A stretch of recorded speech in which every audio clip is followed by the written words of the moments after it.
The Prophet ﷺ said, and this is reported by Al-Bukhari and Muslim. He said, whoever recites the last two verses of Surah Al Baqarah at night, and in one of the narrations it says after Salatul Isha,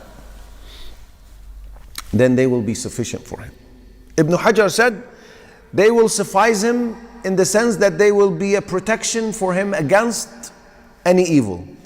And another opinion says they will be sufficient from him from having to stand up in Qiyam al-Layl. And another opinion says they're sufficient as protection against the devils, and they will not be able to come near him. Another opinion said, this is all the saying of Ibn Hajar. He said, another opinion said that is enough for him as reward. Meaning their reward is so abundant. And then he said, and it can be that it will grant him all of these opinions. Another thing is that it's a source of blessing. See, Surah Al Baqarah in total is a blessing. The Prophet ﷺ said, and it's reported by Muslim, he said, recite Surah Al Baqarah, for it is a source of blessing. Another thing is that it's a protection for the house against the devils.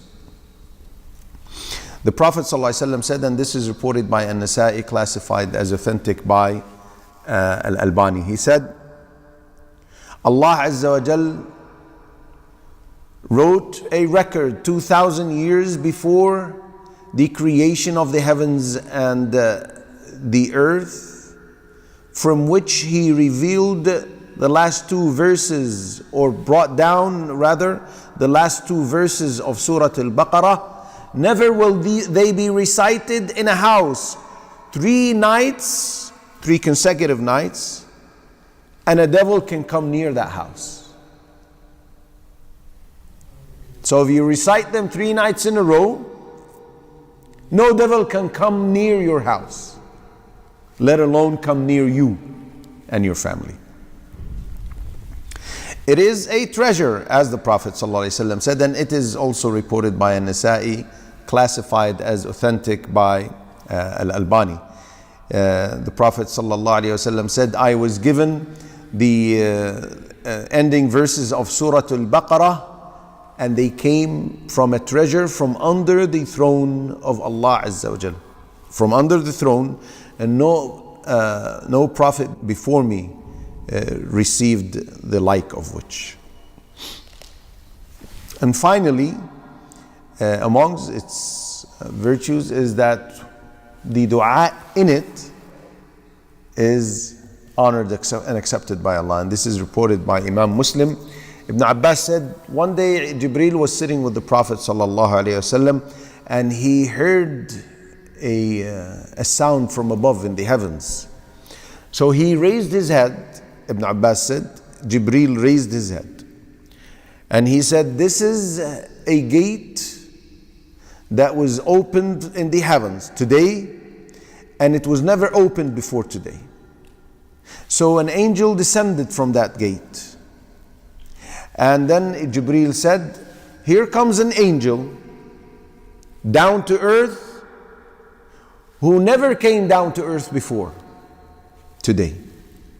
So that angel greeted them with salam, and then said to Muhammad sallallahu alaihi wasallam, glad tidings to you with 2 sources of light you were given, and no previous prophet was ever given.